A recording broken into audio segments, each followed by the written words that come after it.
The mortar shell screamed overhead before Marcus Sullivan learned to duck.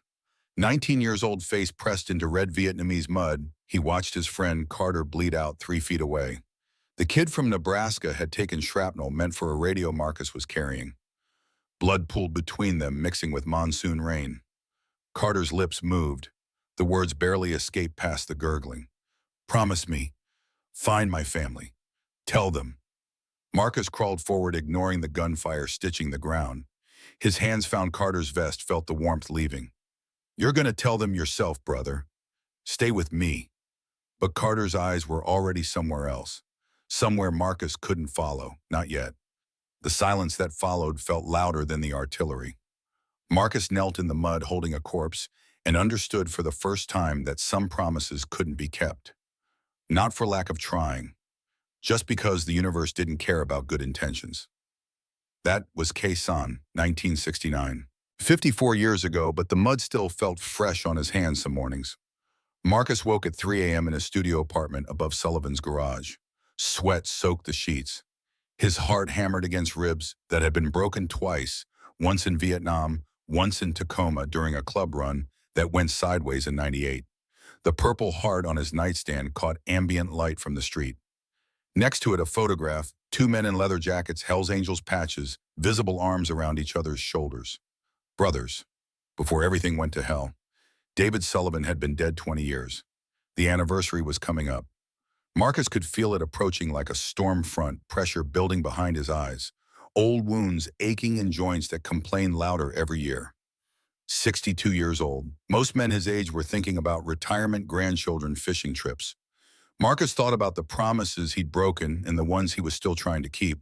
He rose from bed, padded to the bathroom, swallowed 2 pills for the pain that never quite left his lower back. The mirror showed a face carved from hard years' beard, more gray than black scars crossing his left eyebrow, and jawline eyes that had seen too much and forgotten nothing. Still broad-shouldered despite the decades, but gravity and time were winning the war his body had been fighting since Vietnam. The garage below sat quiet. Dawn was hours away. Marcus made coffee in the small kitchenette, the routine soothing in its simplicity. Grind the beans, boil the water. Wait. The waiting he'd learned in rice paddies and on stakeouts for the club. Patience was survival. Impatience was how good men died. His phone showed missed calls from yesterday. Rachel Hayes, David's widow, Emma's mother. The woman who'd asked him no demanded that he stay away from them after David's funeral. 20 years of silence between them, broken only by birthday cards Marcus sent to Emma that he suspected Rachel threw away unopened. He deleted the voicemail without listening. Some conversations were better left for daylight, if they happened at all. The coffee burned his tongue. Good. The pain kept him present, kept the ghosts at bay. But they were patient, those ghosts. They'd learn from him. Morning came eventually. It always did. 200 miles south in a federal prison that smelled of disinfectant in decades of despair, Victor Cross walked free for the first time in 18 years. He moved slowly, favoring his left leg, where an old injury had never healed right. 68 years old. Most of those years spent in cages of one kind or another. The sun felt wrong on his face. Too bright, too honest. Kane waited by a black sedan in the parking lot. Younger at 50, still carrying the swagger of a man who thought violence solved problems. He'd been Victor's right hand before the arrest, served 5 years himself on lesser charges, and picked up where he'd left off upon release 2 years ago. He'd been preparing for this day. "Boss." Victor slid into the passenger seat without responding. His lungs ached. Everything ached these days. The coughing fits had started 6 months ago, blood appearing in his phlegm 3 months later. The prison doctor had been blunt, stage 4 lung cancer. 6 months if he was lucky, maybe 3 if he wasn't. Victor didn't believe in luck. He believed in settling debts. Kane handed him a folder as he pulled onto the highway. Surveillance photos spilled across Victor's lap. A man in his 60s working on a motorcycle in a small garage. Close-up of the sign, Sullivan's Garage. Another photo showed a woman in her 30s leaving a courthouse professional suit, confident stride. Marcus Sullivan, still in Portland, keeps to himself mostly. Runs the garage, lives above it. Clean, far as we can tell. Victor studied the photos with the intensity of a man reading his own death warrant. And the girl Emma Hayes, David's daughter, 32 now, prosecutor in the DA's office, divorced, no kids, lives alone. Victor's finger traced Emma's face in the photograph. She had her father's eyes. That same quiet determination. David had always carried, the kind that made weak men into martyrs. They talked, Marcus and the girl. Kane shook his head. Mother kept them apart. Rachel Hayes moved them twice in the first 5 years after David died. Finally settled in Portland about 15 years back. From what we can tell, Marcus and Emma have maybe met 3 times in 20 years. Always brief, always awkward. Victor coughed into his handkerchief. Blood speckled the white fabric. He folded it carefully, tucked it away. Good, makes this easier. What's the play, boss? Victor leaned back, watching Oregon landscape blur past the window. Trees and rain, and gray skies that matched the color of his memories. Marcus Sullivan took my brother from me. Him and David, they thought they could just walk away. Thought the club was something you quit when it got inconvenient. His voice stayed level, almost conversational. The rage underneath had fermented for 18 years into something colder. David stole files. Evidence that would have gotten me killed if it went public. Hell would still get me killed if the angels knew what was in them. Kane glanced over, curious despite himself. The FBI deal, the testimony, all of it documented in David's neat little collection. Photos of me meeting with agents, recordings of what I gave them, names, dates, operations. Victor coughed again, harder this time.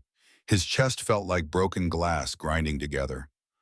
I've got 6 months, maybe less.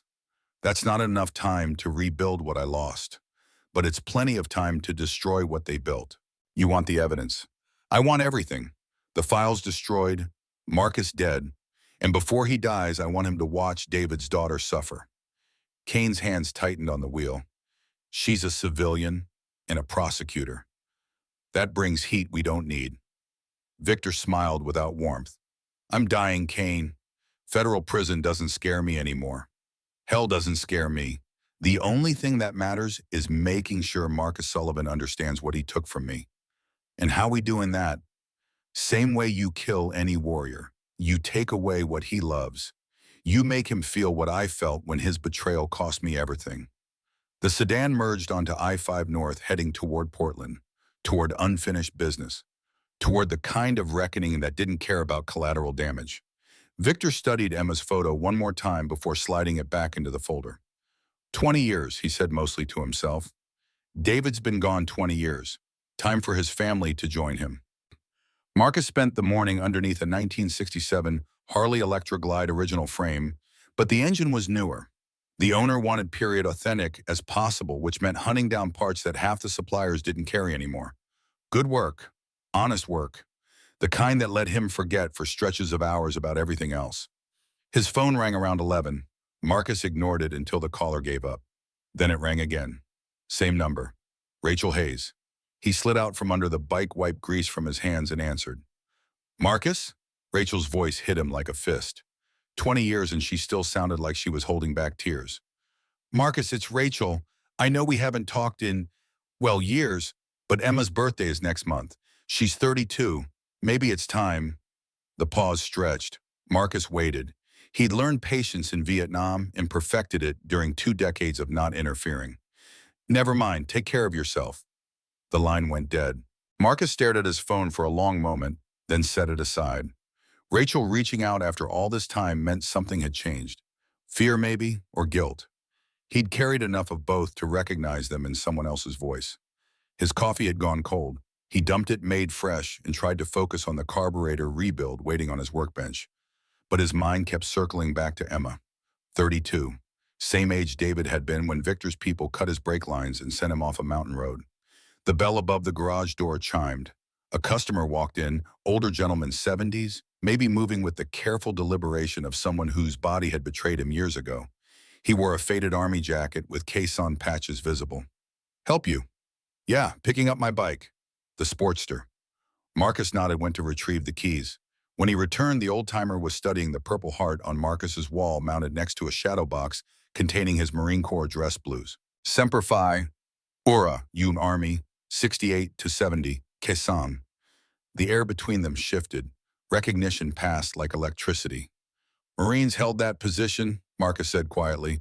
Lost a lot of good men there. Lost a lot everywhere. The old-timer paid in cash, counted out carefully. As he was leaving, he paused at the door. You got family tank.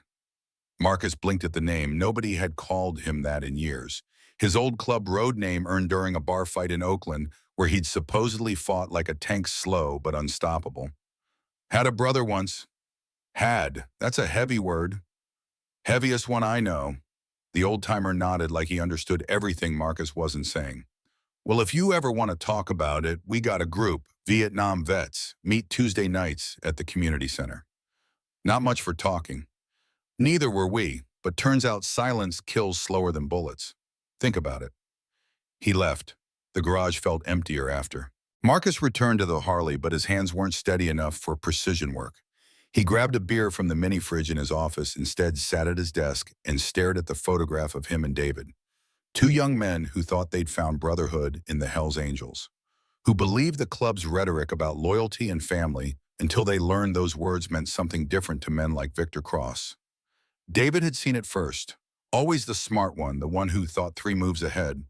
He'd wanted out after meeting Rachel, wanted to build something clean for the daughter on the way. But leaving the Angels wasn't like quitting a job. Victor had made that clear. Marcus's phone buzzed, unknown number. He almost didn't answer, but instinct, survival instinct, honed across decades of staying alive, made him pick up. The voice on the other end froze him solid. Marcus Sullivan, it's been a long time. Victor Cross, unmistakable even after 18 years. That calm, measured tone that never quite hid the violence underneath. Marcus's free hand curled into a fist. You're supposed to be in prison. Walked out this morning, 18 years. That's a long time to think about old friends. We were never friends. No, but we were brothers until you and David betrayed me. Marcus stood paced to the window, checked the street outside. Empty except for parked cars and a dog walker passing by. His training kicked in, automatically scan for threats, identify exits, prepare for violence. David wanted out. That's not betrayal. He stole from me, evidence that should have stayed buried. Victor's voice stayed conversational, almost friendly. That was always his tell. The calmer he sounded, the closer he was to killing someone. And you helped him hide it. So yeah, Marcus, that's betrayal. Those files proved you were FBI's rat. You sold out the club. I survived. That's what you do in this life. You make deals. You play angles. David was too idealistic to understand that. Marcus gripped the phone hard enough that the case creaked. What do you want, Victor? What I've always wanted. The evidence David stole. The files that prove I cooperated with federal agents. Rachel destroyed those files 20 years ago. Victor laughed. The sound carried no humor. Did she just tell you that? Marcus said nothing. He didn't know. Rachel had shut him out so completely after David's death, he had no idea what she'd done with David's things. Either way, I don't believe it. David was too smart. He'd have backup, insurance. Even if it exists, I don't have it. But Emma does. She just doesn't know it yet. Every muscle in Marcus's body tensed. The mention of Emma's name in Victor's mouth felt like a violation. Leave her out of this. She's already in it. David's daughter, prosecutor. She probably has his things, his files, his secrets. Marcus moved to the door, locked it, pulled the shade. Old habits from club days when a conversation like this meant war was coming. If you touch her, you'll what? You're 62 years old, Marcus, half crippled from that Tacoma run. The warrior you were, he's gone. You're just an old man now.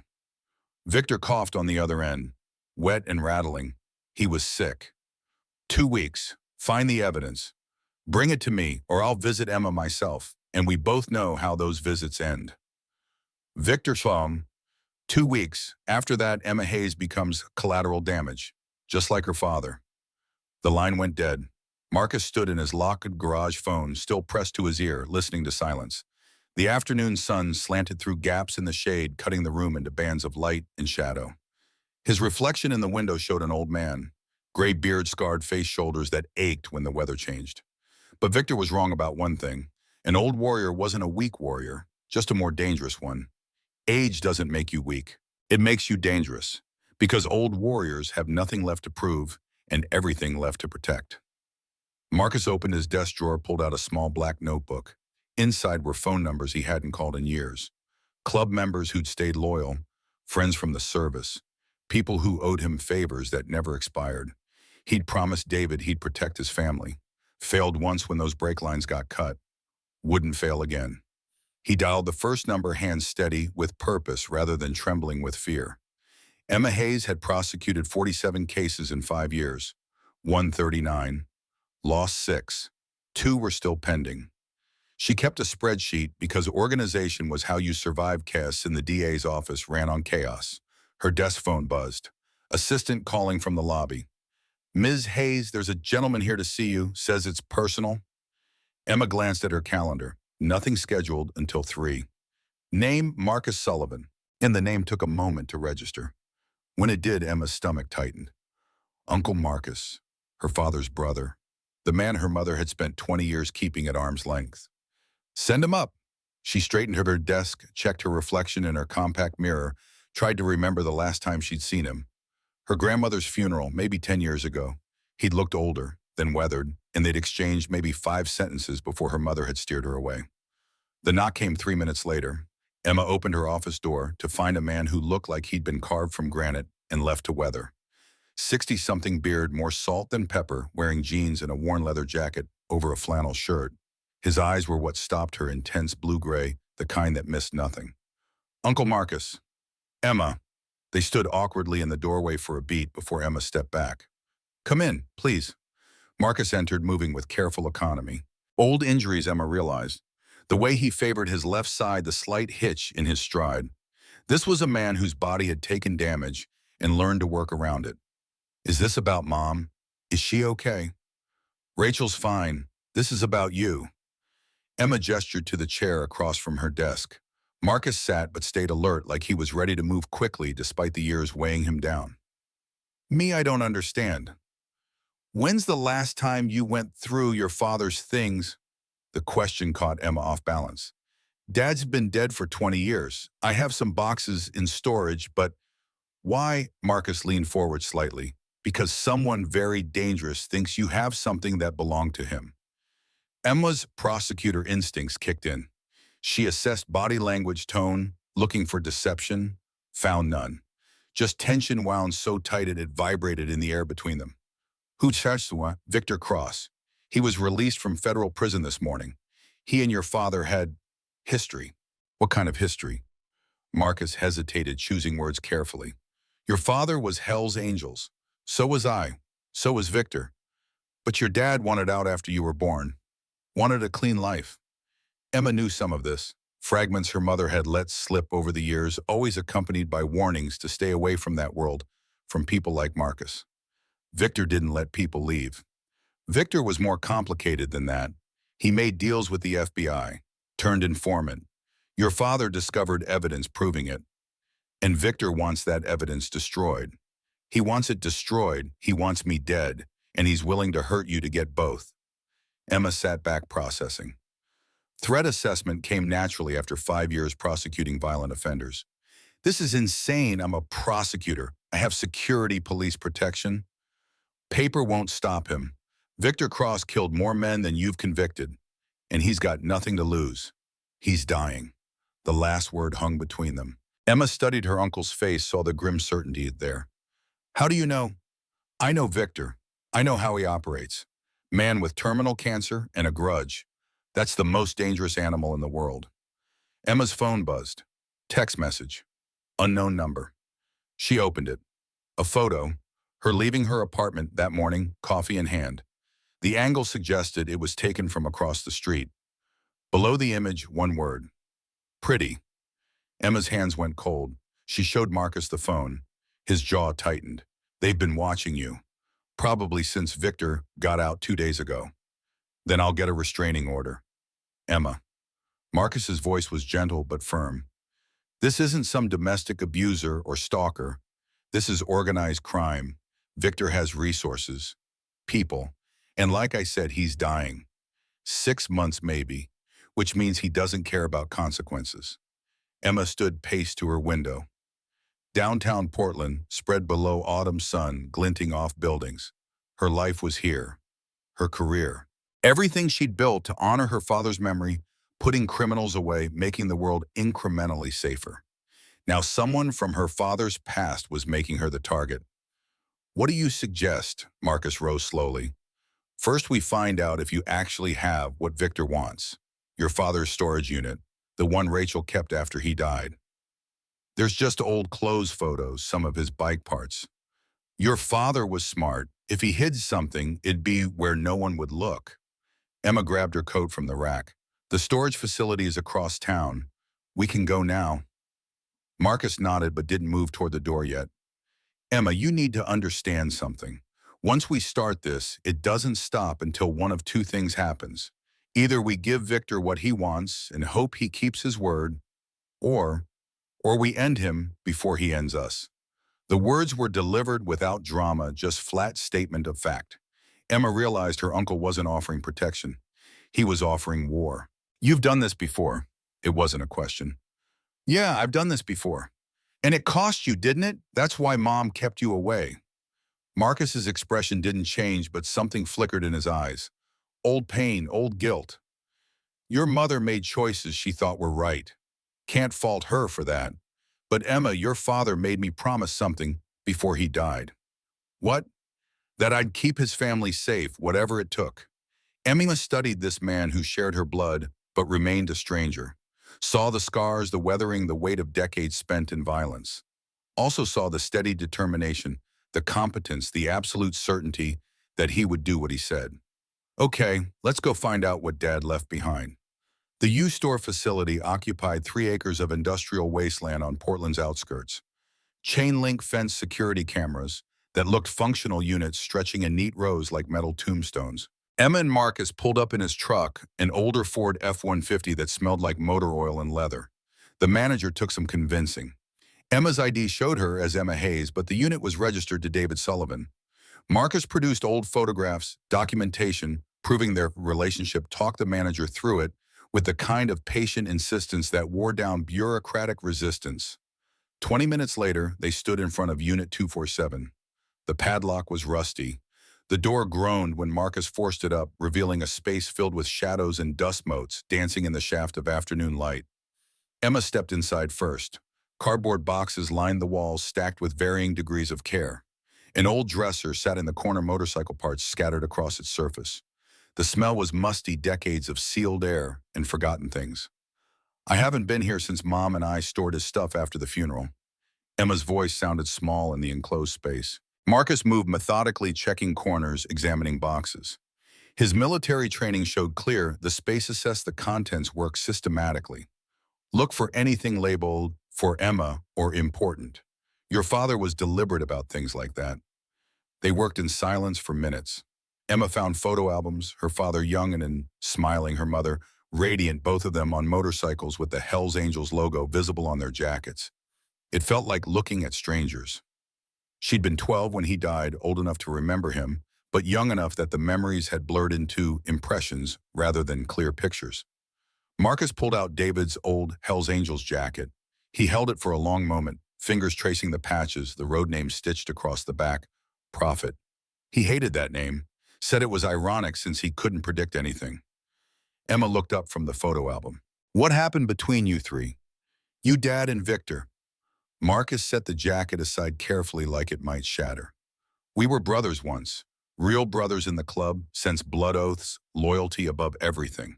But Victor was using the club as cover for his own deals, drug running, gun trafficking.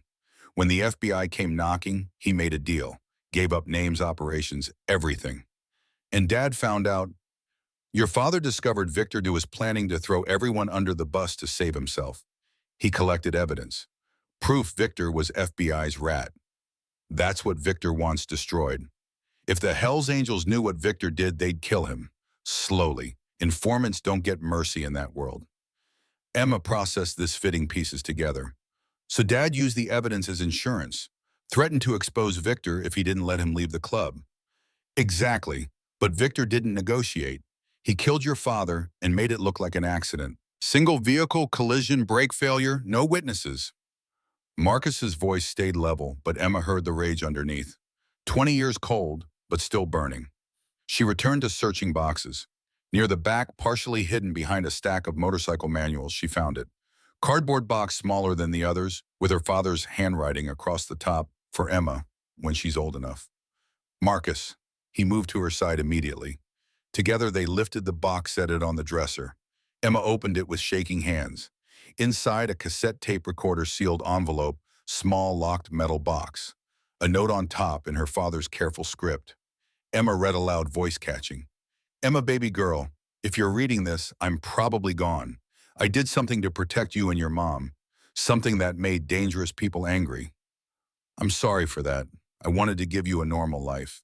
But if you're here, it means the past caught up anyway. The combination to the lockbox is your birthday plus mine. I love you forever. Dad. Tears blurred Emma's vision. She'd been 12 when he died. 20 years of growing up without him, of wondering what he'd think of her choices, of missing a relationship that barely got started. Marcus's hand rested briefly on her shoulder. Heavy grounding. Let's hear the tape. He'd come prepared, pulled a portable cassette player from his jacket pocket, decades old but functional. Emma inserted the tape with trembling fingers, pressed play. Static then, her father's voice filled the storage unit. Emma, baby girl, you're only 2 now, but I hope one day you're strong enough to hear this. Emma closed her eyes. His voice. She'd forgotten the timbre of it, the gentle certainty. I did something dangerous to protect our family. I took something from someone very bad. It's not a ledger like I told Victor. It's something worse for him. Marcus leaned forward, listening intently. Victor Cross thinks I stole financial records.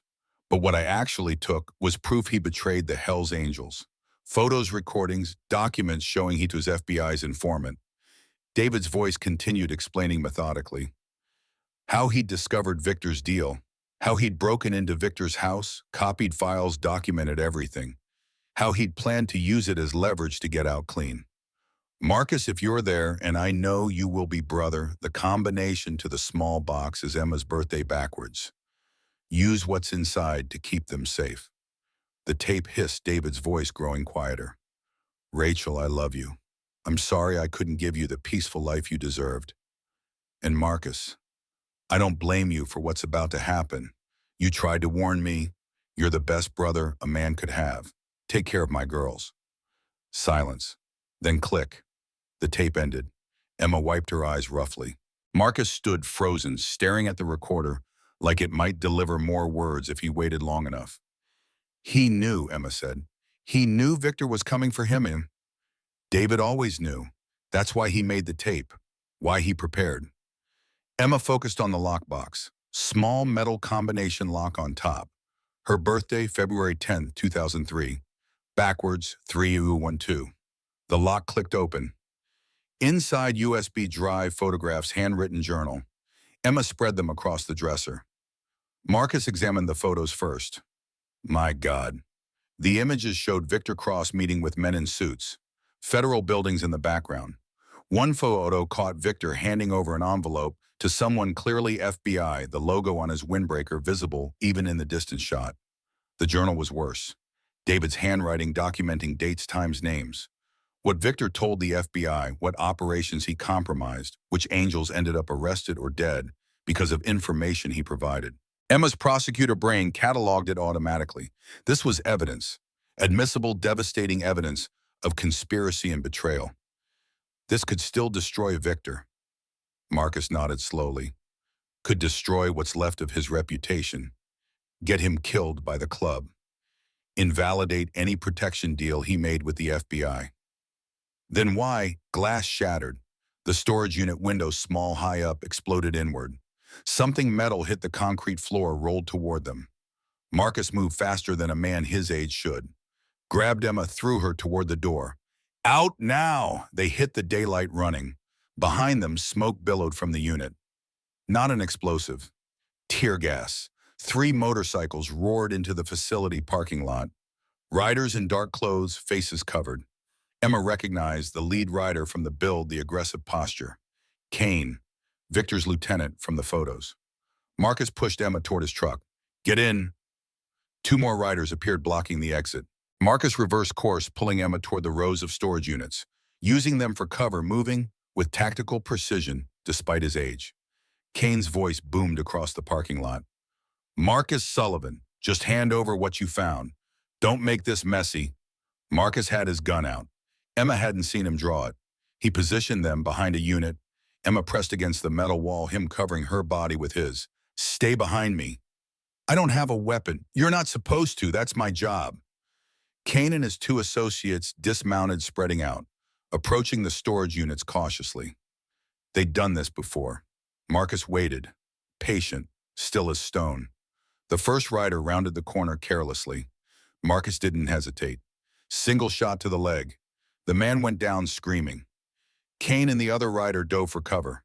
Old man with a gun. Scary, Marcus's voice came out cold measured. Old man who's killed more people than you've met, kid. He fired twice more, suppressing fire, keeping them pinned. Grabbed Emma's arm. Move, stay low. Trucks 50 yards. They ran. Emma's professional heels weren't made for this. She stumbled. Marcus caught her, kept them moving. Gunfire cracked behind them, wild shots not aimed carefully. They reached the truck. Marcus pushed Emma into the passenger side, slid across the bench seat to the driver's position.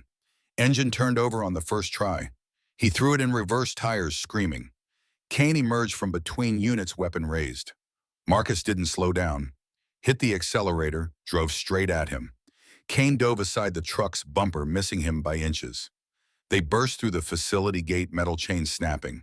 Marcus drove with one hand, checking mirrors, constantly taking corners fast but controlled. Years of experience showing. Emma's hands shook. She'd never been shot at before. Never had to run for her life. The adrenaline made everything feel sharp and unreal simultaneously. Where are we going? Somewhere public. Somewhere they can't corner us. Marcus pulled out his phone while driving, made a call one-handed. Carlos, it's Tank. Need you at 5th and Morrison. Now, bring whoever's close. He hung up, took another sharp turn. Who's Carlos? Old friend, still in the club. He owes me. Emma processed this. You're calling Hell's Angels for help. Not all angels are with Victor. Clubs have been fractured since his arrest. Carlos and his crew never forgave Victor for the FBI deal. They drove in tense silence. Marcus constantly checking mirrors, taking random turns, making sure they weren't followed. Finally pulled onto a main street near downtown. Busy. Witnesses. Harder to make a move. 3 motorcycles appeared, boxing Marcus's truck. Emma tensed, but Marcus relaxed slightly. It's okay. That's Carlos. The lead rider was massive. 6'4", probably 250, graying beard, leather vest covered in patches. He pulled alongside, gestured for Marcus to pull over. They stopped in a coffee shop parking lot. Carlos dismounted, approached Marcus's window. Tank, been a while. Too long, thanks for coming. Carlos's eyes shifted to Emma, back to Marcus. This David's girl, Emma Hayes. Emma Carlos Martinez. He and your father were close. Carlos's expression softened. Your old man was good people. Sorry for your loss. Emma nodded, not trusting her voice. Carlos leaned closer to Marcus. Heard Victor just got out yesterday, already making moves. Hit us at the storage facility, wanted the evidence David collected. Carlos whistled low. That evidence still exists. Thought Rachel burned it years ago. So did we. Turns out David was smarter than Victor gave him credit for. Carlos straightened, studied Marcus for a long moment. Victor's putting word out already. Wants you dead. Offering serious money. How much? 50 grand for the evidence. Another 50 for anyone who takes you out. Marcus absorbed this without reaction. That's generous of him. Every lowlife in 3 states will be hunting. You can't do this alone, brother. Can't risk starting a club war. This is between me and Victor. Then at least take this. Carlos handed over a satellite phone through the window. Secure line. Anything happens, you call. I'll come running. Appreciate it. Carlos's face grew serious. David was my friend. I owe him. And I owe you. Tacoma Run 98. You took a bullet meant for me. Marcus touched his left side unconsciously. The old wound. Ancient history. Not to me. You need anything at all, I'm there. After Carlos and his crew left, Marcus sat in the truck for a moment, breathing deeply. Emma realized he was in pain. The running, the adrenaline crash, old injuries protesting. You okay? I'm old. Being old hurts. Despite everything, Emma almost smiled. We need to tell Mom. She has to know what's happening. Marcus put the truck in gear. Yeah, that conversation's going to be fun. Rachel Hayes lived in a modest house on Portland's east side. Well-maintained yard, neighborhood watch signs, the kind of place where nothing dramatic was supposed to happen. Emma had grown up here after her father died, after they'd finally stopped running from city to city. Rachel opened the door before they reached the porch. One look at their faces told her everything she needed to know. Oh God, oh no. Victor got out. Inside, Emma explained while Marcus stood by the window watching the street, hyper-vigilant, always scanning for threats. Rachel listened to it all. Victor's release, the phone call, the attack at the storage unit with a growing expression of horror and resignation, like she'd known this day would come eventually. When Emma finished, Rachel sat heavily on the couch. I tried so hard to keep this away from you. Mom, you were 12 when your father died. Old enough to remember him, but too young to understand what he'd been involved in. I thought if I could just keep you away from Marcus, away from anything connected to the club, you'd be safe. Emma sat beside her mother. You've been lying to me my entire life. I was protecting you. Marcus turned from the window, voice quiet but firm. Rachel, she deserves the truth. All of it. Rachel looked at him with eyes full of 20 years of anger and fear, and grief. You want the truth, Emma, fine. Your father didn't die in an accident. Victor Cross had his brake lines cut. We knew it. The police knew it. But Victor had people everywhere, cops, judges, mechanics who wouldn't testify. She stood paced. Marcus was supposed to be with your father that night. They were meeting Victor together. Your dad was going to hand over the evidence in exchange for letting us leave peacefully. Emma's gaze shifted to Marcus. He'd gone very still. But Marcus was late, and by the time he got there, your father's car was already at the bottom of that ravine. The accusation hung in the air. Emma saw Marcus flinch, saw the guilt he'd been carrying for 2 decades written across his weathered face. You think I don't know? Marcus's voice was rough. You think I don't live with that every day? I blamed you, Rachel said, tears flowing now. For 20 years, I blamed you for not being there when David needed you most. Join the club. I've been blaming myself longer. Emma stood, positioned herself between them. Stop, both of you. This is exactly what Victor wants us turning in each other. But Rachel wasn't done. There's something else, something I never told you, Marcus. She wiped her eyes, took a shaky breath. You were late that night because I ruled you. An hour before the meeting. Begged you to stop David from going. Told you it was a trap. Marcus stared at her. You and David fought about it. He went anyway. And you were late getting to the meeting spot because of me. The revelation hung between them like smoke. I've blamed you for 20 years, but it was my fault. I got David killed. Marcus crossed the room slowly, stood in front of Rachel. I know. What I've always known, you called. David told me right before he left. Said you were scared, but he couldn't let you be scared the rest of your life. He had to end it. Rachel's legs gave out. Marcus caught her, eased her back onto the couch. You never blamed me. You were protecting your family. That's what we all were trying to do. David made his choice. Like a man. Like a father. Emma felt like the floor was shifting underneath her. 20 years of her mother's overprotectiveness, her insistence on keeping Marcus away, all stemmed from guilt Rachel had been carrying. We need to focus, Emma said, pulling them back to the present. Victor's out there. He's not going to stop. Marcus nodded, straightened. We have the evidence. We know what Victor wants. Question is what we do with it. Rachel looked up at him. Give it to him. Please, just give him what he wants, and maybe he'll leave us alone. He won't, Marcus and Emma said simultaneously. Marcus continued. Victor's dying. Cancer. 6 months if he's lucky. He's not interested in walking away. This is about revenge, about legacy, about making sure I feel what he felt when David's evidence destroyed everything he built. Emma pulled out her phone. Then we go to the FBI. We have evidence of Victor's cooperation with federal agents. Evidence he's been lying to them since his release. They'll bring him back in.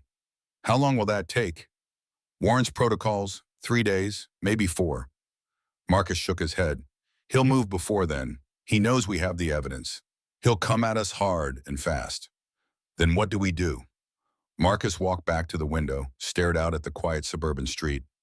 His reflection in the glass showed a man calculating odds, planning for violence.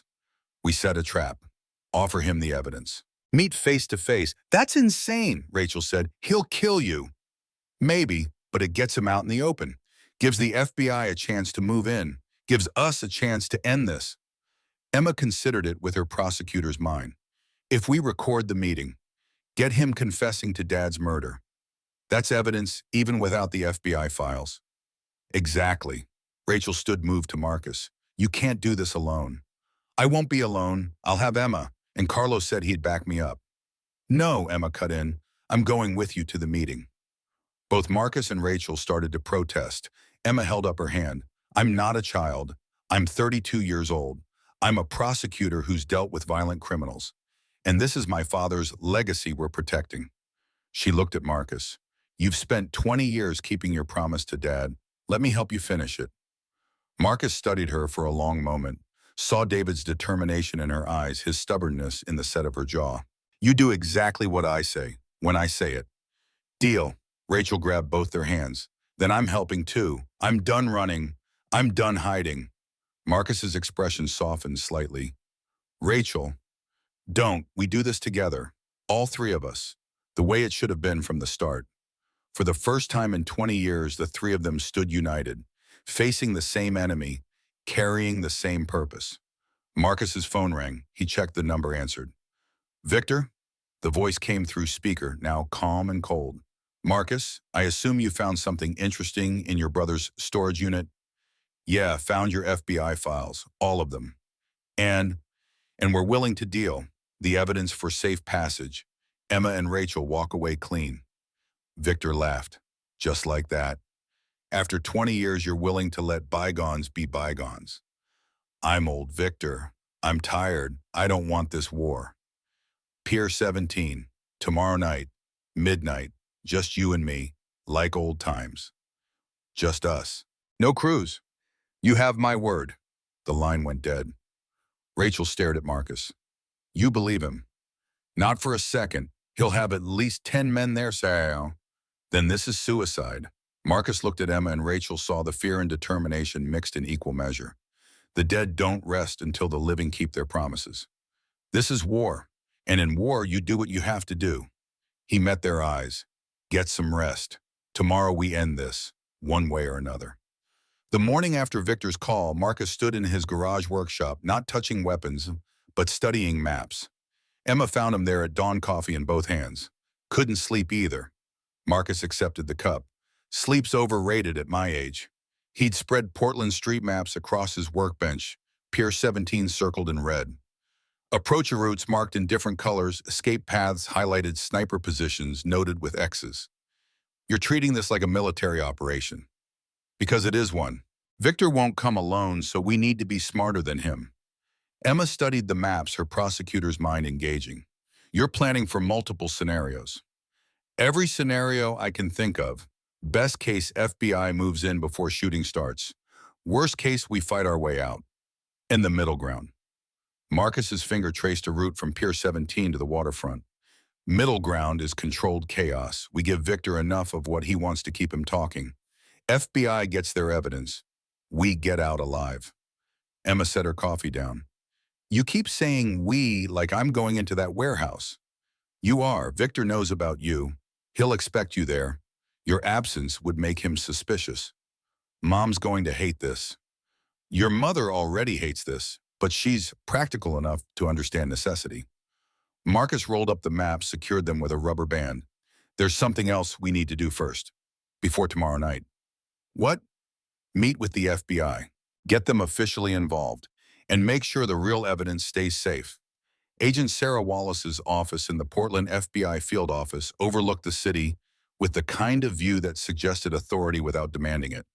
53 career agent, the type who'd climbed through competence rather than politics. Her handshake was firm, her assessment of Marcus immediate and thorough.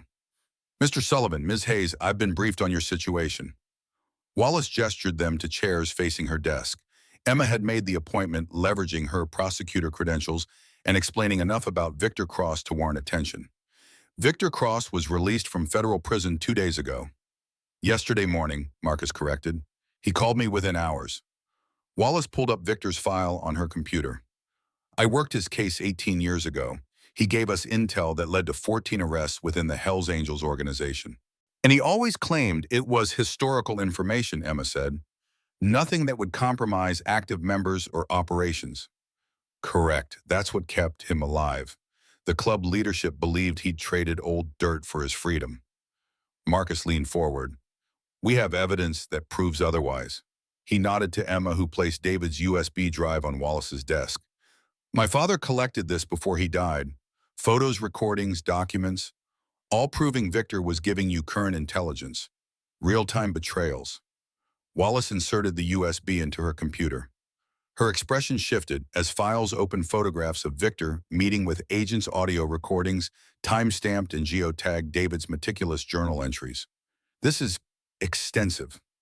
David Sullivan was thorough, Marcus said. He knew what he was documenting could get Victor executed by the club. That's why he kept it as insurance.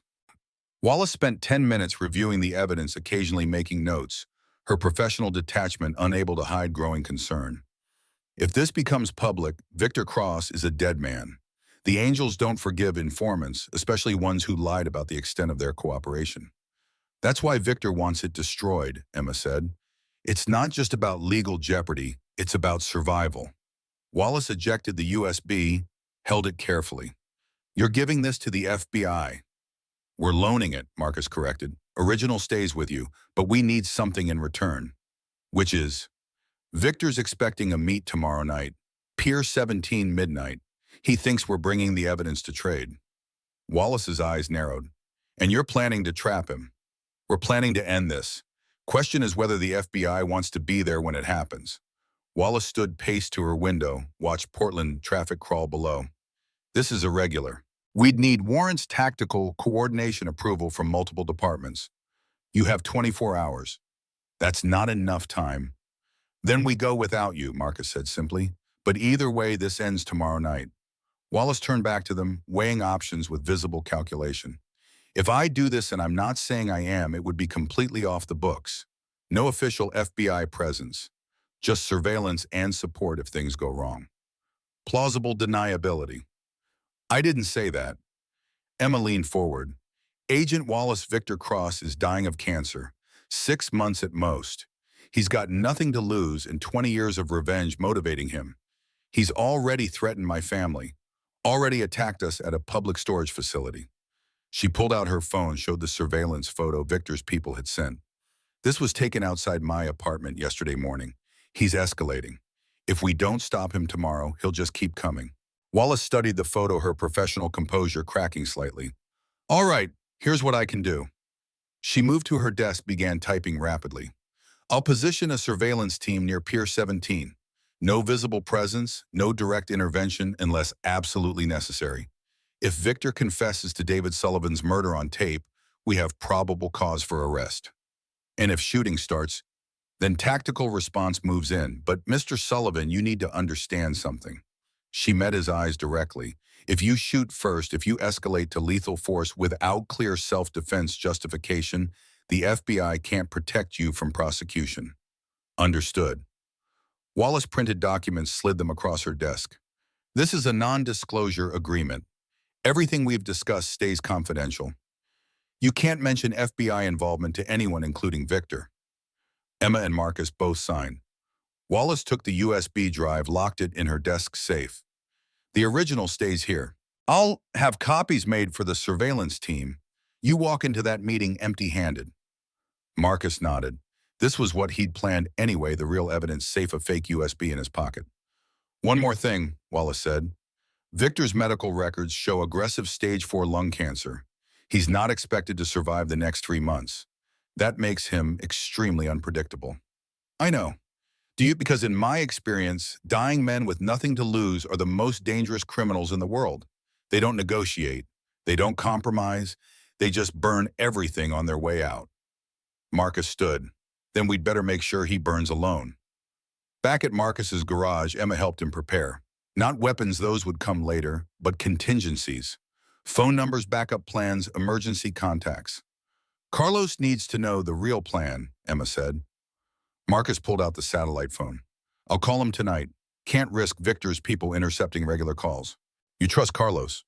With my life, he's old school angels from before Victor turned the club into a criminal enterprise. He and David were close.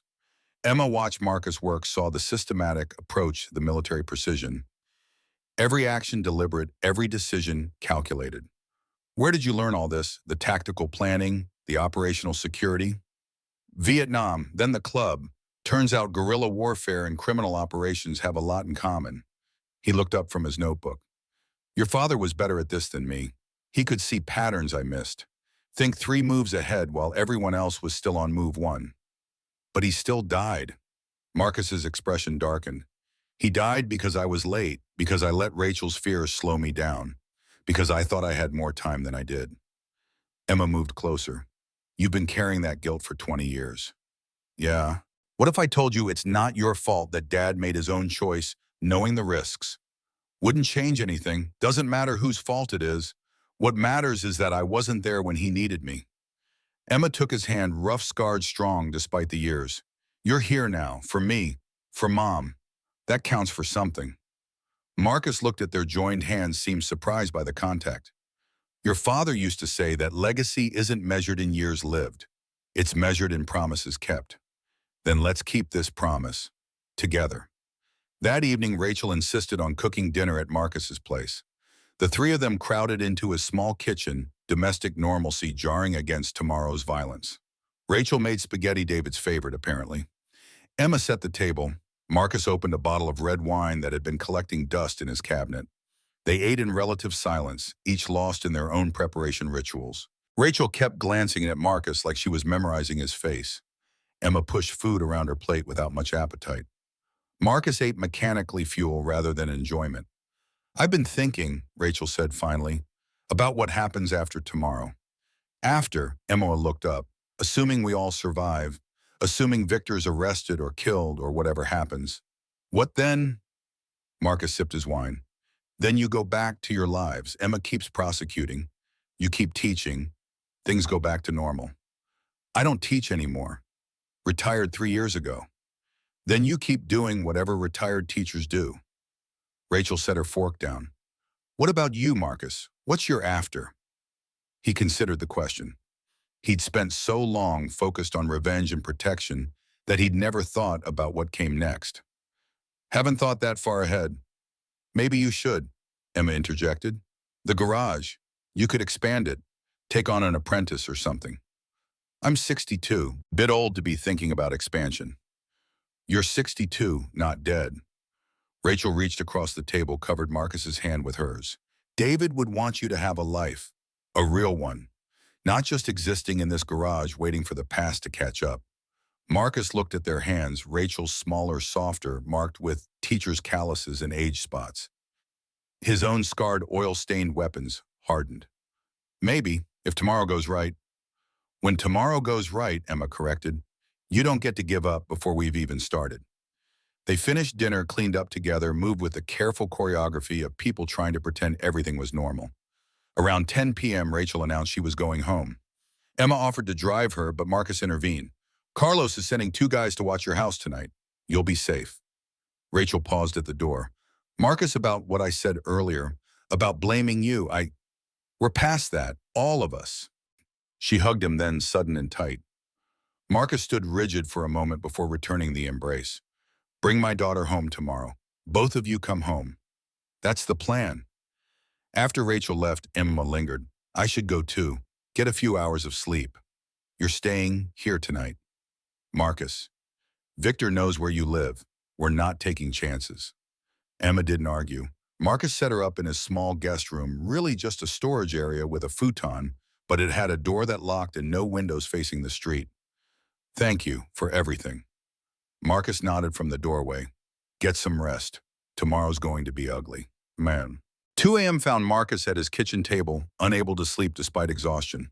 He'd pulled out an old footlocker from his closet, military gear he'd kept from Vietnam, mementos from the club. Years photographs of men mostly dead now. His tactical knife lay on the table cleaned and sharpened. Compact pistol beside it, magazine loaded but not chambered. Extra ammunition in neat rows. The Purple Heart caught street light from his window. Carter's face materialized in memory. 19 idealistic, bleeding out in Vietnamese mud. Promise me, find my family. Marcus had kept that promise eventually, years later, when his own nightmares wouldn't let him rest. Tracked down Carter's parents in Nebraska, delivered the message their son hadn't lived to share. Now he had another promise to keep. David's voice from the tape playing in his head. Take care of my girls. Emma appeared in the doorway, wrapped in one of Marcus's old sweatshirts. Couldn't sleep either.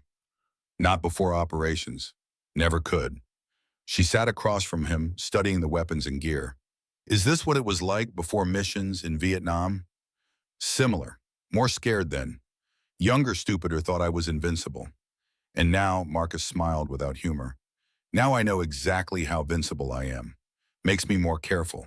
More dangerous, too, paradoxically. Emma picked up the Purple Heart, turned it over in her hands. What did you get this for? Took shrapnel saving a radio. Seemed important at the time. Was it radio let us call in air support that saved 40 Marines? So yeah, it turned out to be important. He took the medal back, set it down carefully. Your father should have gotten medals. Purple Heart at minimum, probably more. But the club doesn't give out commendations. Tell me a good memory about you and Dad.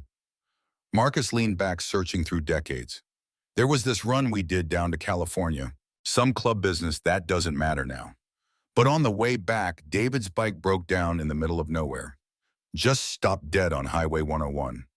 Emma smiled, encouraging him to continue. We spent 3 hours on the side of the road trying to fix it with whatever tools we had. David kept insisting he knew what was wrong, but he was guessing. Finally, I just took over, found the problem, cracked fuel line, and jury-rigged to fix with duct tape and prayers. Did it work? Got us back to Portland. Barely. Bike died permanently about 2 blocks from the clubhouse. Marcus's expression softened with the memory. David bought me a beer that night, said I'd saved his ass more times than he could count. I told him that's what brothers do. Emma's eyes were wet. He was lucky to have you. I was lucky to have him.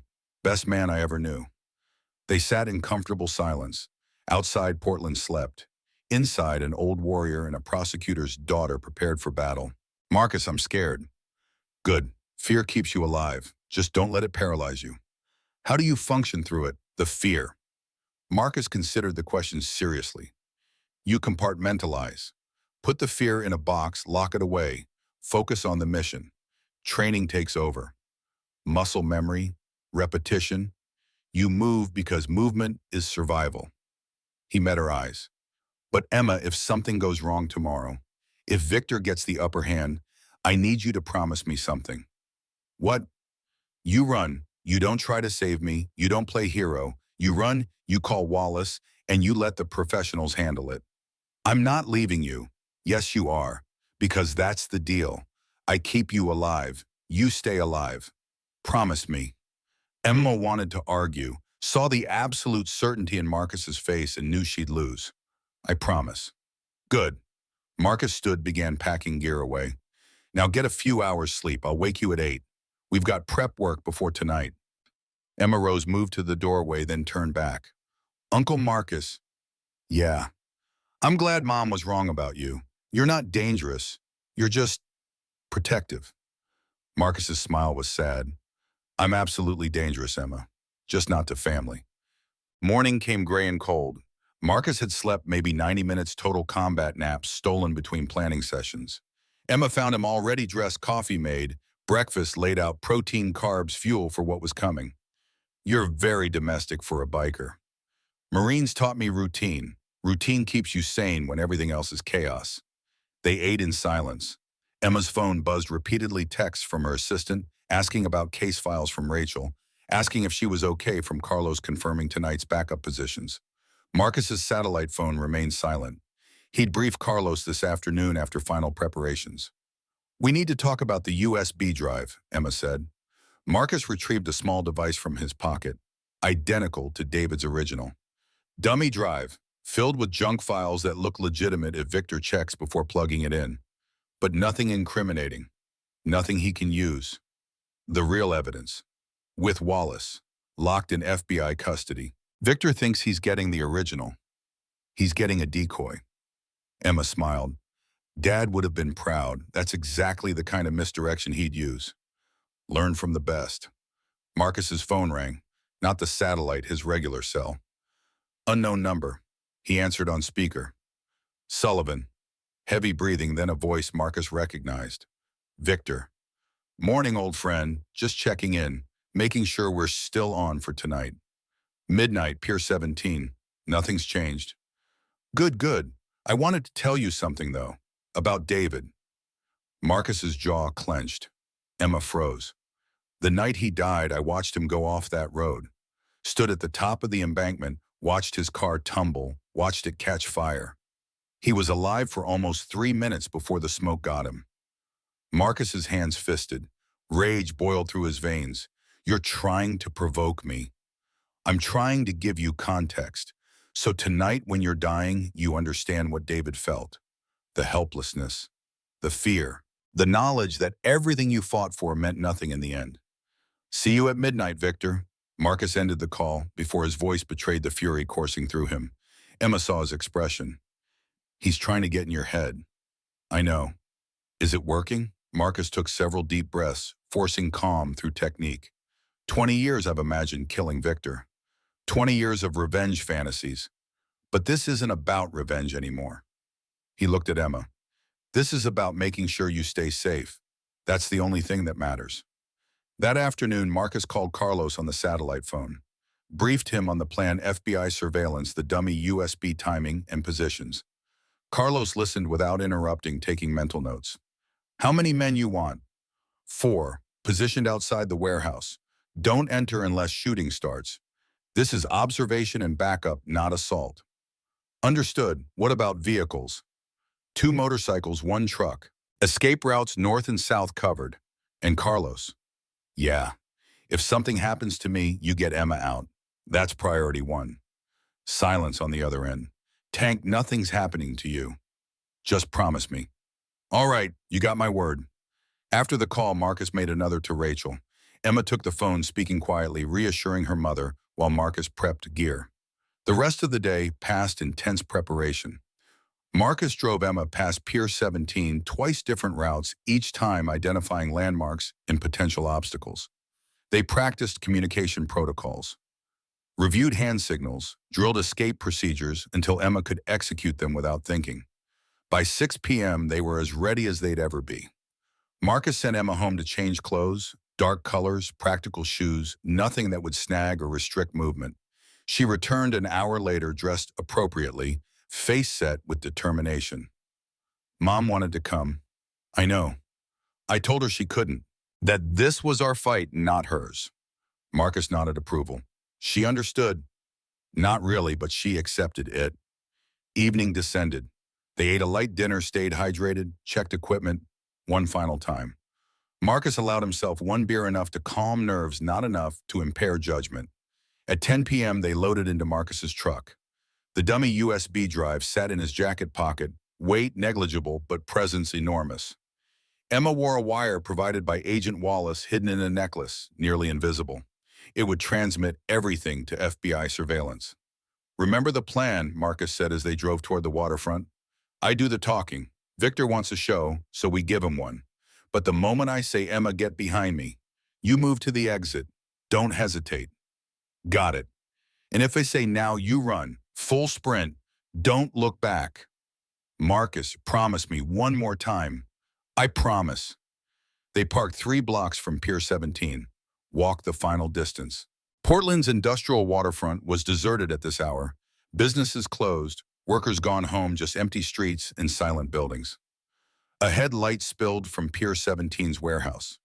A single bulb illuminating the entrance like a stage spotlight. Marcus checked his watch, 11:55. Ready? Emma took a deep breath. As ready as I'll ever be. Then let's finish this. They walked toward the warehouse, toward Victor, toward 20 years of unfinished business. The dead don't rest until the living keep their promises.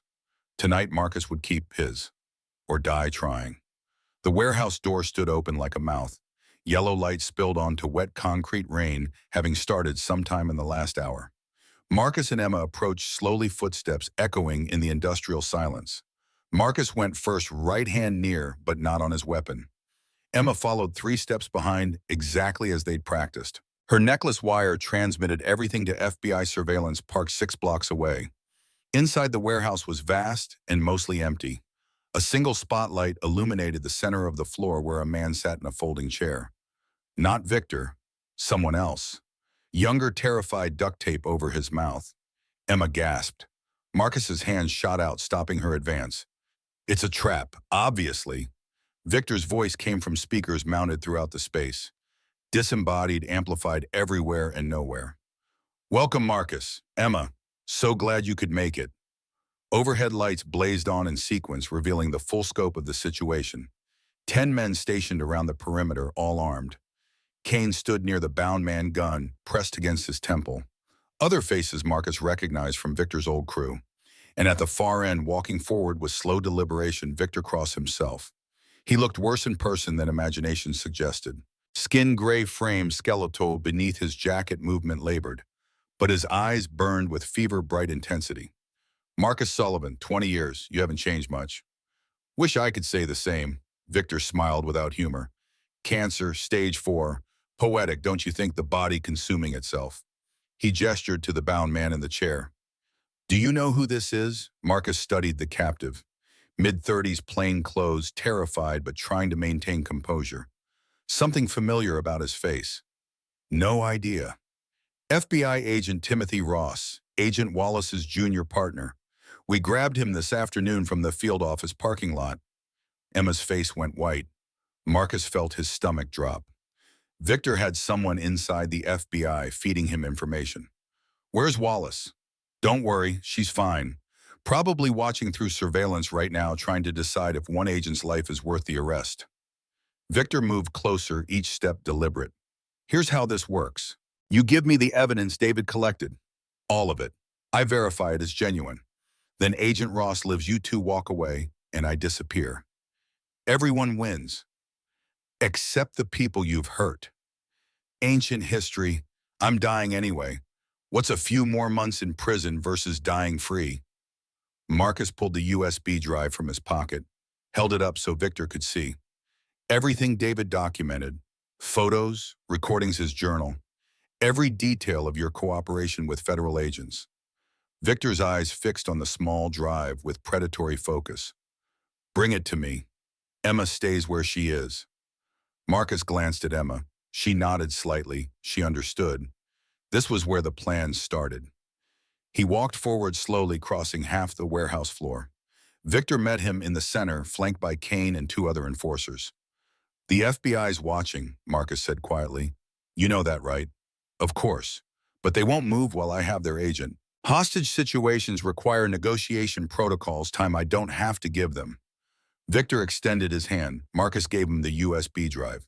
"This better be real, Marcus. If you're playing games, no games. You verify the files, you let us all walk." Victor pocketed the drive, pulled out a phone.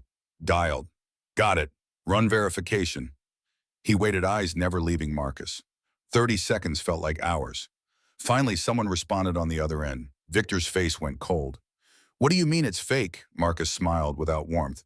"Did you really think I'd give you the real evidence David didn't raise a stupid daughter? Emma's smarter than that."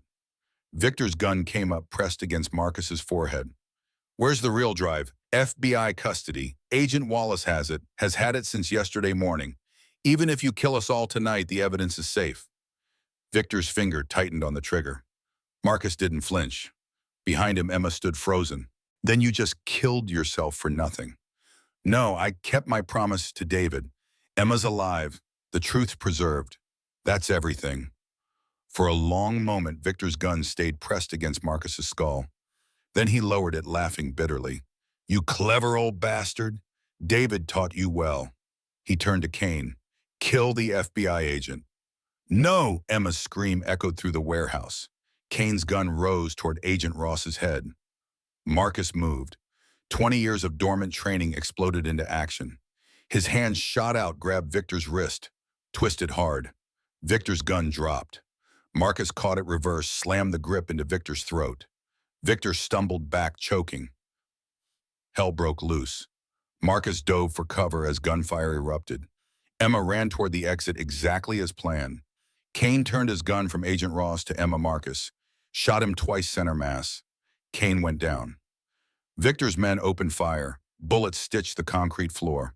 Marcus rolled behind a steel support pillar, returning fire covering Emma's retreat. The warehouse doors crashed open. Not FBI Carlos and 4 Hells Angels weapons drawn. Tank down, Marcus dropped. Carlos's shotgun boomed, taking out 2 of Victor's men. The Angels spread out tactical precision matching any military unit. The FBI agent Ross was trying to free himself, hands bound, terrified but focused. One of the Angels reached him, cut his restraints. Get out, FBI's coming. Sirens wailed outside. Red and blue lights strobed through broken windows. Victor was crawling toward the back exit, blood trailing from his throat where Marcus had struck him. Marcus pursued, reloading on the move. Marcus let him go, Emma's voice from the exit, but Marcus couldn't. 20 years of rage and guilt drove him forward. David's face in the car fire. Carter dying in the mud. All the promises broken and kept. Victor reached the back door, stumbled outside onto the dock. Rain hammered down cold and cleansing. Marcus followed, gun raised. They stood on the dock, warehouse chaos behind them, dark water below. Victor leaned against a railing, coughing blood, dying, but not dead yet. Go ahead, finish it.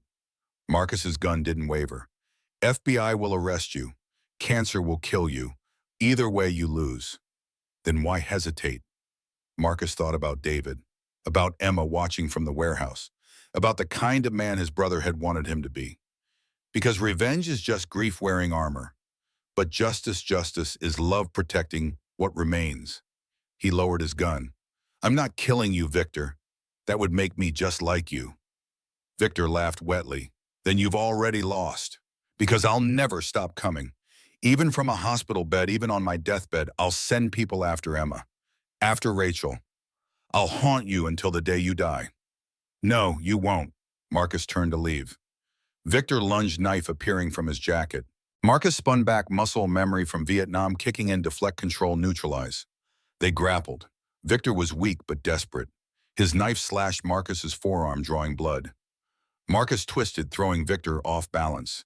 Victor stumbled backward, hit the dock railing. The wood was old, rotted. It gave way. Victor fell. 20 feet to the icy Willamette River. Marcus watched him hit the water, watched him struggle, briefly, watched the current grab him. Victor surfaced once 50 feet downstream. Raised his hand, whether in surrender or drowning, Marcus couldn't tell.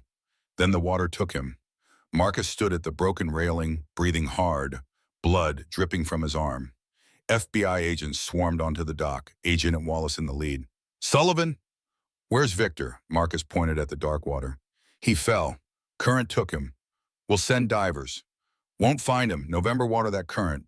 He's dead in 5 minutes, even if he didn't drown immediately. Wallace studied Marcus's face, saw the blood, the exhaustion, the relief. You defended yourself. He attacked with a knife. I deflected. He lost his balance. It wasn't quite true, but it wasn't quite a lie either. Can you prove that? Marcus gestured to Emma, who'd appeared on the dock. The wire in her necklace had recorded everything. Every word, every sound. It's all on tape. Wallace nodded slowly. Then I guess that's how it happened. 4 days later, Victor Cross's body washed up near Suvi Island. Coroner ruled it drowning, complicated by advanced lung cancer. Estimated time of death placed it within minutes of hitting the water, just as Marcus had predicted. The funeral was small, just Kane and 2 other angels who'd survived the warehouse. No one else cared enough to attend. Marcus didn't go, neither did Emma or Rachel. The dead man had no claim on their grief. Instead, they gathered at David's grave for a memorial of their own. 20 years after his death, the truth finally revealed. Agent Wallace had held a press conference, announced that new evidence had emerged in the David Sullivan case, officially changed the cause of death from accident to homicide. Victor Cross named as the primary suspect, deceased before charges could be filed. The Angels National Chapter issued a statement condemning Victor posthumously, stripping him of all honors and membership. His name would be erased from club records, forgotten deliberately. Rachel knelt at David's grave, placed fresh flowers. It's done, David. Finally, our daughter's safe. Marcus kept his promise. Emma touched the headstone. I wish I'd known you better, Dad. But I know you through Uncle Marcus, through the legacy you left, the evidence you collected, the family you protected even after you were gone. Marcus stood apart silent, letting the women have their moment. But Emma called to him. Uncle Marcus, come here. He joined them in the grave. Rachel took his hand, Emma took the other. The three of them connected by blood and tragedy and hard-won peace. Thank you, Rachel said quietly, for everything, for being the brother David needed, for being the uncle Emma deserved, for being family. Marcus's throat tightened. Words felt insufficient. David was the best brother a man could have. Looking after you two is the least I could do. They stood together in the afternoon sun, rain clouds having cleared overnight. Portland spread below them, the city David had loved, where he'd tried to build a clean life for his family. Emma broke the silence. I've been thinking about the garage. Marcus looked at her. What about it? Sullivan's garage is good, but Sullivan and Hayes Automotive is better. Rachel smiled. David would love that. Wait, Marcus said. You want to work in a garage? You're a prosecutor. I was a prosecutor. But after everything that's happened, putting people in cages doesn't feel as righteous. Maybe it's time to build something instead. She squeezed his hand. You can teach me. About motorcycles, about business, about everything Dad wanted to share. If you're interested. Marcus looked between Emma and Rachel, saw David in both their faces, saw the future his brother had died protecting. Sullivan and Hayes Automotive. Yeah, David would definitely love that. 3 months later, the garage was transformed. New sign mounted above the entrance. Emma's office built where storage used to be. Photographs on the walls, David young and smiling Marcus in marine dress blues, the three of them together at David's grave. The business was growing. Word had spread about the quality of Marcus's work, and Emma's legal expertise helped with contracts and expansion. They'd even hired 2 mechanics, younger guys, veterans from the support group Marcus now attended regularly. Rachel stopped by most afternoons handling bookkeeping and making sure both of them ate proper meals. She'd moved into the apartment above the garage, the spare bedroom Marcus never used. Proximity that 20 years of distance had denied them. Carlos came by weekly checking on Marcus, bringing news from the club. The Angels were changing slowly, cleaning out corruption, returning to the brotherhood that had attracted Marcus and David decades ago. Emma was underneath a Harley-Davidson when her phone rang. She slid out, answered with grease-stained hands. Emma Hayes. Ms. Hayes, this is Agent Wallace. Do you have a minute? Emma stepped outside where reception was better. Of course, what's going on? Just wanted to give you an update. The evidence your father collected led to 14 more arrests, corruption stretching back 20 years. Your dad's documentation was meticulous. He was always thorough. He was a hero, Ms. Hayes. His work has dismantled criminal networks across 3 states. Emma felt tears prick her eyes. Thank you for telling me that. Also, there's something else. The FBI wants to recognize his contribution officially. Civilian commendation, posthumous, of course. Your mother would receive it. She'd be honored. After the call, Emma found Marcus in his office reviewing invoices. That was Wallace. Dad's getting recognized by the FBI. Posthumous commendation. Marcus leaned back in his chair. He deserves more than that, but it's a start. She also said his evidence led to 14 more arrests. David always did finish what he started, even from the grave. Emma sat on the edge of his desk. Do you think he'd be proud of what we've built here? Marcus looked around the garage, clean, organized, thriving. The kind of business David had dreamed about before the club consumed everything. Yeah, I think he'd be proud. What about you? Are you proud? Marcus met her eyes. I'm grateful. Grateful I kept my promise. Grateful you are safe. Grateful we get to do this together. Emma smiled. That's not what I asked. Marcus considered the question seriously. Then yes, I'm proud. Of you, of what we've built, of honoring David's memory the right way.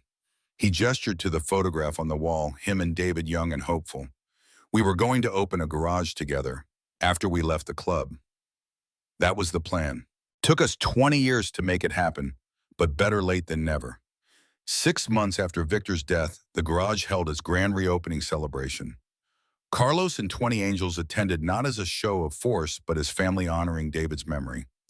Veterans from Marcus's support group came bringing their bikes for display. Emma's former colleagues from the DA's office stopped by when he's surprised but impressed by her career change. Agent Wallace made an appearance presenting Rachel with David's commendation in a private ceremony before the main event. Rachel cried, clutching the framed certificate like it could bring her husband back.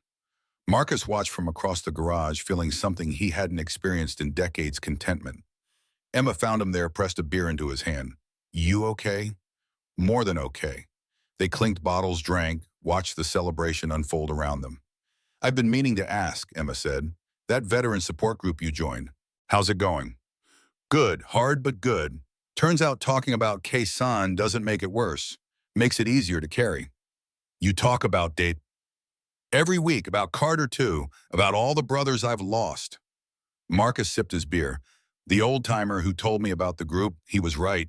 Silence kills slower than bullets." Emma leaned against him, comfortable with casual affection, now after months of working together. "I'm glad you found them. Glad you found us." "Me too, kiddo. Me too." As the party continued, Carlos approached with a younger Angel, mid-20s, eager expression. "Tank, this is Jesse, fresh out of the Marines, looking for honest work." Marcus sized up the kid, saw himself 40 years ago, lost, angry, searching for purpose. "You know anything about motorcycles?" "Not much, but I learned fast." "And you're done with violence, done with criminal shit?" Jesse met his eyes directly. "I've seen enough blood to last a lifetime, sir. Just want to work with my hands, build something instead of destroying it." Marcus extended his hand. "Start Monday, 7 a.m., don't be late." Jesse's grip was firm. "Yes, sir. Thank you, sir." After they left, Emma smiled. Taking on an apprentice, taking on a project, the Marines made him a weapon. Maybe we can help him become something else. Like someone did for you. Marcus thought about David, about the older brother who'd seen past the violence to the person underneath, who'd believed Marcus could be more than a killer. "Yeah, like someone did for me."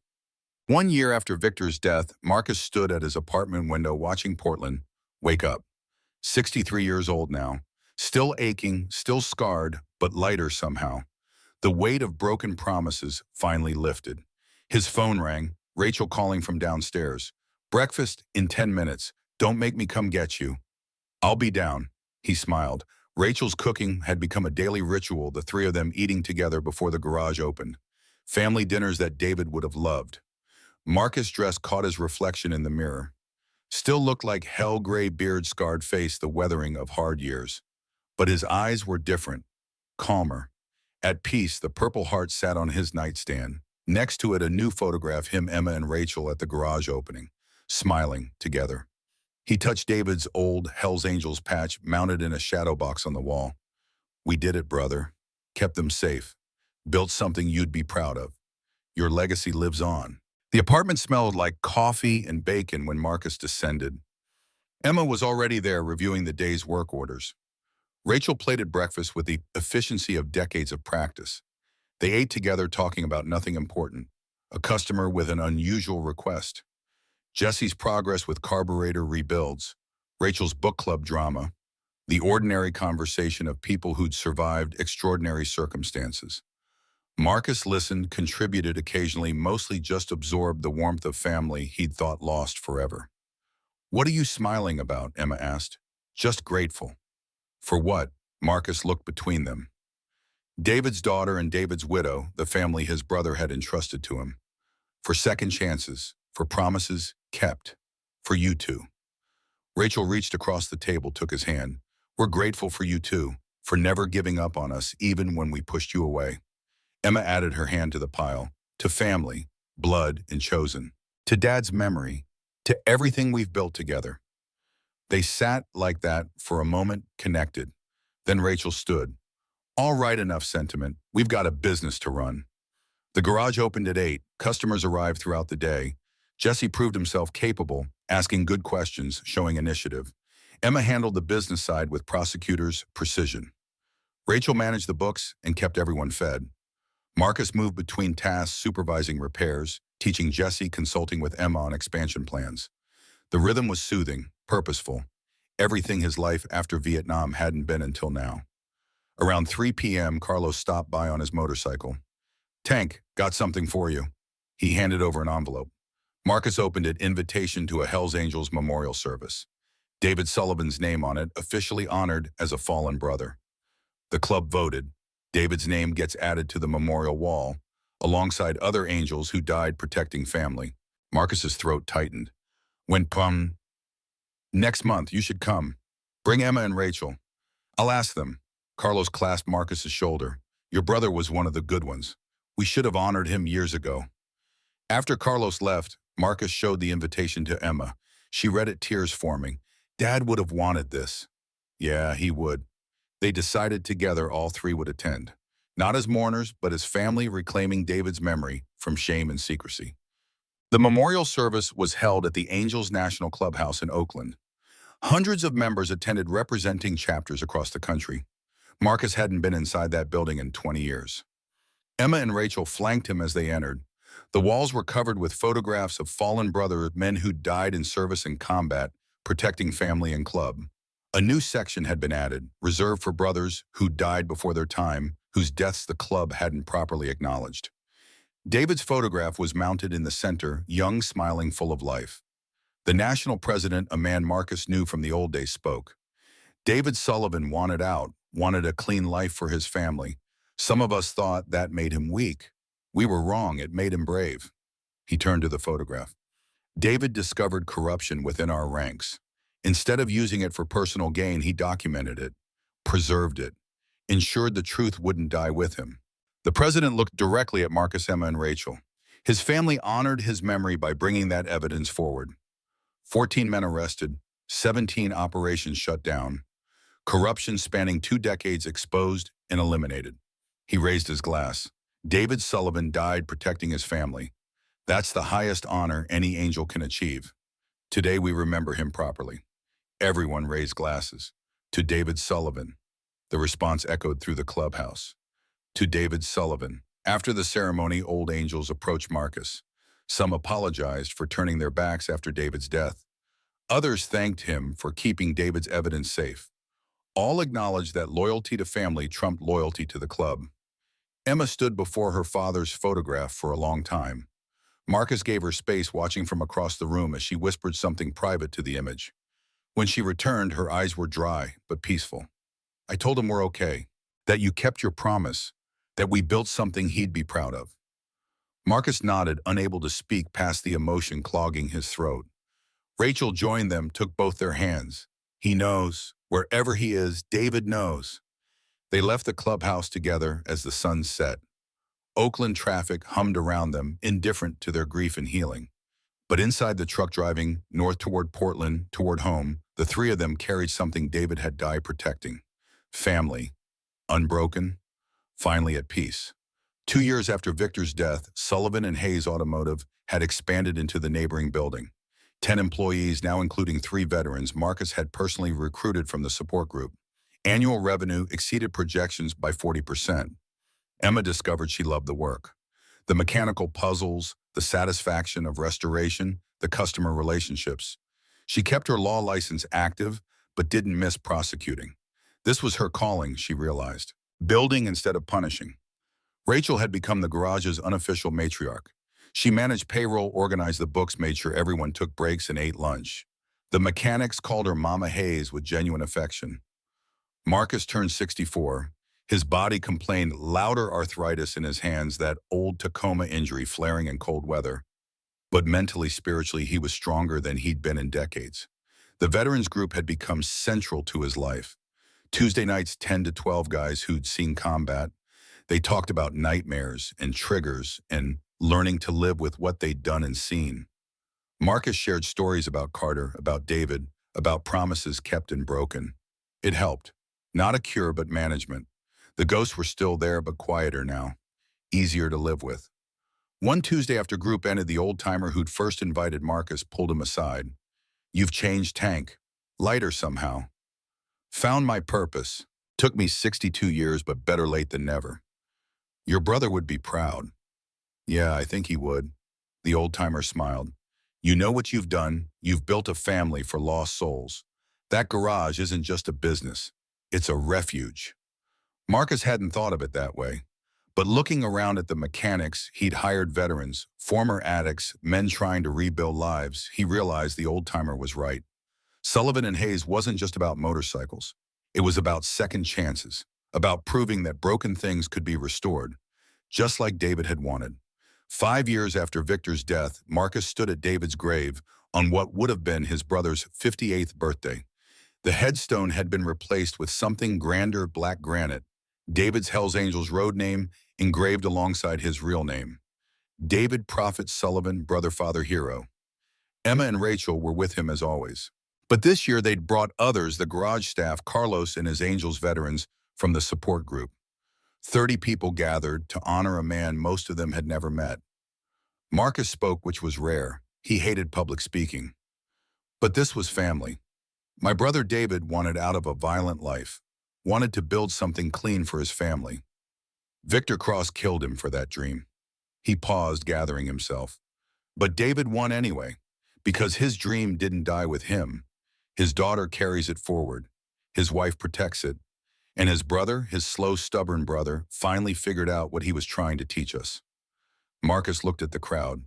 That family isn't just blood. It's the people who show up, who protect each other, who build something together worth defending. He placed his hand on the headstone. Sullivan and Hayes Automotive employs 15 people now. 13 of them are veterans trying to rebuild their lives. Every single one is family.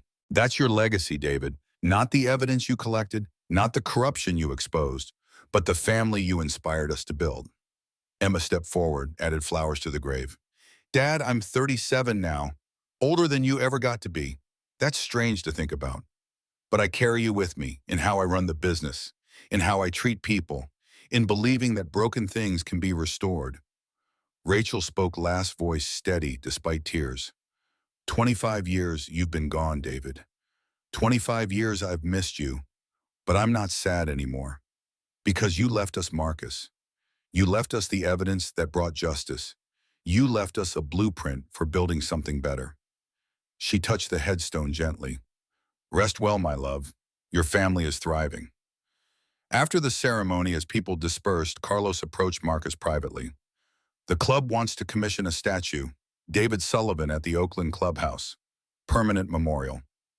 Marcus considered this. What's the catch? No catch. Just honoring a brother who chose family over everything. Setting an example for younger members. David would have hated a statue, Carlos smiled. Probably, but his family deserves the recognition. Your call, Tank. Marcus looked at Emma and Rachel, deep in conversation with some of the garage employees. His family, David's legacy. Yeah, do it.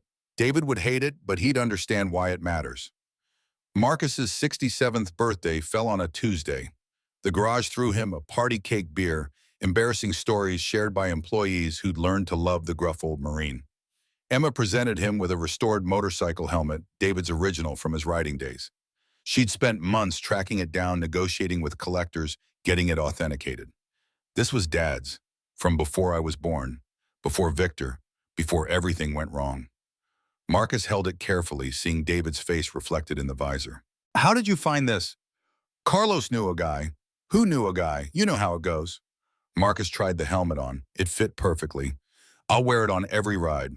Rachel gave him a shadow box containing Marcus's Purple Heart, his Marine Corps medals, a photograph of him and David's old Hells Angels patch, all mounted together under glass. Your service, your sacrifice, your brotherhood, all in one place. Marcus stared at the display, overwhelmed. I don't deserve this. Yes, you do, Emma and Rachel said simultaneously. The garage employees cheered. Jesse, now a full mechanic, no longer an apprentice, started a chant. Tank, tank, tank. Everyone joined in. Marcus stood in his garage, surrounded by family, both blood and chosen, and understood finally what David had been trying to tell him 27 years ago. Life wasn't about the violence you survived or the promises you broke. It was about the family you protected and the legacy you built. Marcus had kept his promise to David, but more than that, he'd learned from it, grown from it, become someone his brother would be proud of. That night, alone in his apartment, Marcus pulled out a notebook, started writing, not for publication, just for record. His story, David's story, the lessons learned across decades of violence and grief. He wrote about Carter dying in Vietnamese mud, about David's car in flames, about Victor's final moments in the Willamette River, about all the promises made and broken and eventually kept. But mostly he wrote about family, about Emma learning to rebuild engines, about Rachel finding peace after 25 years of fear, about the veterans he'd hired who were learning that broken things, including themselves, could be restored. The dead don't rest until the living keep their promises. Marcus had kept his, and in doing so he'd built something David would have loved, something worth living for, something worth the 67 hard years it took to achieve. He set down his pen, looked out at Portland, light stretching into darkness, thought about David up there somewhere watching. "We did good, brother. Your family's thriving. Your dream's alive. You can rest now." We all can. Marcus closed the notebook, turned off the light, and slept better than he had in 5 decades. Dreamless, peaceful, finally home.